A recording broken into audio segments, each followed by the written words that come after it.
Voting के बाद सट्टा बाजार के आंकड़ों में सबसे बड़ा फेरबदल। ध्यान से देखिएगा किस सीट पर कौन मार रहा है बाजी, कौन सी सीट किसके पाले में। जी हाँ, उससे पहले आप कमेंट करके जरूर बताइएगा आपको क्या लगता है 10 में से हरियाणा में से किस पार्टी को कितनी सीट आ रही है।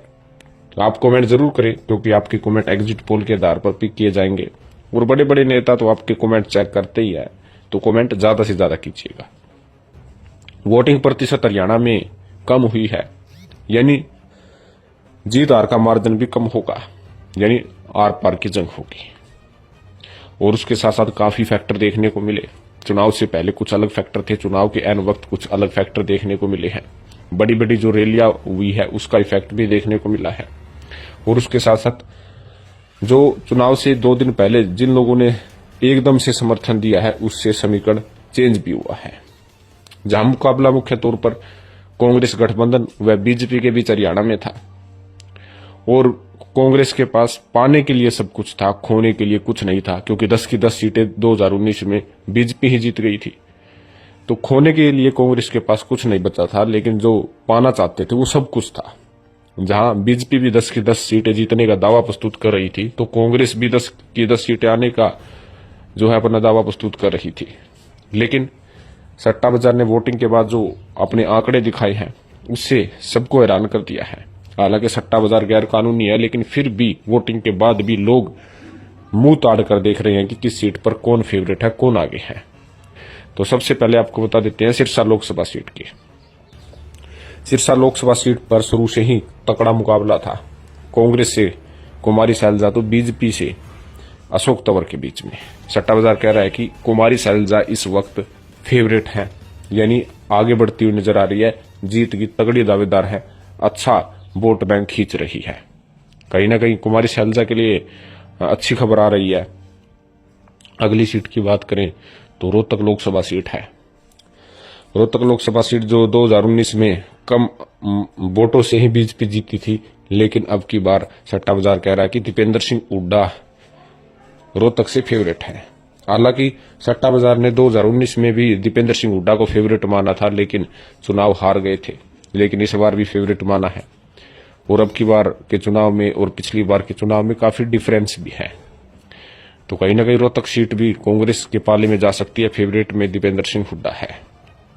वही अगली सीट है सोनीपत की। सोनीपत की बात करें तो जहां कांग्रेस की तरफ से सतपाल ब्रह्मचारी तो भाजपा की तरफ से मोहनलाल बड़ोली है।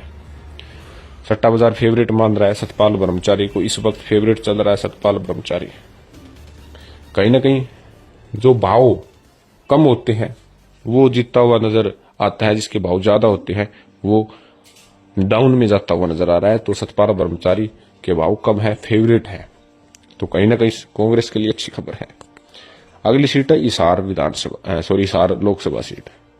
हिसार से ओवरऑल कड़ी टक्कर देखने को मिल रही है, लेकिन सट्टा बाजार कह रहा है कि जयप्रकाश उर्फ जेपी फेवरेट है, फेवरेट मान रहे हैं। लेकिन कैसे जीतेंगे, किस प्रकार जीतेंगे, कहां से क्या निकालेंगे, ये सट्टा बाजार ने अभी पत्ते नहीं खोले हैं, लेकिन फेवरेट मान रहे हैं कि सबसे लोएस्ट भाव जयप्रकाश के हैं। तो कहीं ना कहीं कांग्रेस के लिए अच्छी खबर निकल कर आ रही है। वही यदि हम बात करें तो कुछ ऐसी सीटें जहां पर मुकाबला कड़ा था लेकिन बीजेपी भी फेवरेट है, जिसमें आपको बता दें कि गुड़गांव लोकसभा सीट, यहां पर राव इंद्रजीत सिंह के भाव सबसे लोएस्ट है, राज बब्बर के भाव सबसे ज्यादा है। कहीं ना कहीं राव इंद्रजीत सिंह एक तरफा मुकाबला ये जीतते नजर आ रहे हैं, राव इंद्रजीत सिंह फेवरेट है। अगली सीट है करनाल से मनोहर लाल खट्टर के भाव सबसे लोएस्ट है, सबसे फेवरेट है, यानी करनाल से बीजेपी प्रत्याशी मनोहर लाल खट्टर आगे बढ़ते हुए नजर आ रहे हैं। जो आशंका थी कि मनोहर लाल खट्टर हार सकते हैं, वैसे है तैसे ऐसा कुछ नहीं है। सट्टा बाजार वोटिंग के बाद अपने पत्ते खोल रहे हैं। फरीदाबाद की बात करें तो कांटे की टक्कर अवश्य थी। जो भीतरघात कटर था बीजेपी ने मोर्चा संभाला, कुछ में कामयाबी मिली, कुछ में नहीं मिली, लेकिन फिर भी सट्टा बाजार कह रहा है कि कृष्णपाल गुर्जर फेवरेट है, यानी आगे बढ़ते हुए दिखाया गया है। अगली सीट है भिवानी महेंद्रगढ़ की। भिवानी महेंद्रगढ़ पर भी मुकाबला रोचक था, अच्छा था। किरण चौधरी फैक्टर से लेकर राव इंद्रजीत सिंह का फैक्टर देखने को मिला है। यहाँ पर भाव सबसे कम धर्मवीर सिंह के यानी फेवरेट धर्मवीर सिंह को बताया कि धर्मवीर सिंह यहाँ पर जीत के निकल रहे हैं। तो कहीं ना कहीं अच्छी खबर है कि फेवरेट में धर्मवीर सिंह है, बीजेपी के लिए अच्छी खबर है। उसके बाद अम्बाड़ा सीट की बात करें, अम्बाड़ा सीट में सबसे ज्यादा विधानसभा सीटें शहरी है। शहरी विधानसभा सीटें होने के कारण वहां पर लीड बीजेपी कर रही है, क्योंकि शहरों में बीजेपी का दबदबा आज भी कायम है। तो फेवरेट माना गया बंतो कटारिया जी को फेवरेट माना है। वरुण मुलाना उनके ठीक बिल्कुल पीछे है, ज्यादा डिफरेंस तो नहीं है मार्जिन का, लेकिन फेवरेट होता है। अगली सीट कुरुक्षेत्र की। कुरुक्षेत्र में सट्टा बाजार ने एक नया आंकड़ा प्रस्तुत किया है, जिससे सभी के जो है कह सकते कि तोते उड़ गए हैं। जहां त्रिकोणीय मुकाबला था, इस मुकाबले में जहां नवीन जिंदल का भी अप कभी डाउन आ रहे थे, लेकिन सट्टा बाजार ने फेवरेट नवीन जिंदल को ही माना है। तो कहीं ना कहीं कुरुक्षेत्र सीट पर भी बीजेपी जो है अपना दमखम दिखा रही है। इस प्रकार यदि मोटे यदि हम बात करें तो सिरसा, रोहतक, सोनीपत और हिसार यानी 4 सीटों पर कांग्रेस और बची 6 सीट गुड़गांव, करनाल, फरीदाबाद, अम्बाला, कुरुक्षेत्र, भिवानी, महेंद्रगढ़ में भाजपा प्रत्याशी फेवरेट है। हालांकि कई बार सट्टा बाजार गलत भी साबित हुआ है, जैसे कि हमने बताया कि 2019 में रोहतक सीट पर दीपेंद्र सिंह हुड्डा को फेवरेट बता रहे थे, लेकिन चुनाव जीता था बीजेपी प्रत्याशी ने। तो कम मार्जिन वाली सीटों पे ऐसी गतिविधियां हो जाती है कि जो जीतता हुआ नजर आता है वो हार भी जाता है, जो हारता हुआ नजर आता है वो जीत भी जाता है। ये कम मार्जिन वाली सीटों पर अक्सर देखा गया है।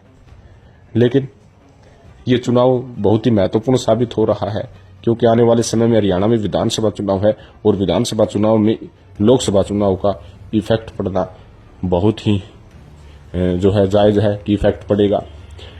आपको ये भी बता दें कि ये चुनाव कांग्रेस के पास खोने के लिए कुछ नहीं था, क्योंकि 10 की 10 सीटें पहले ही बीजेपी के पास थी 2019 में।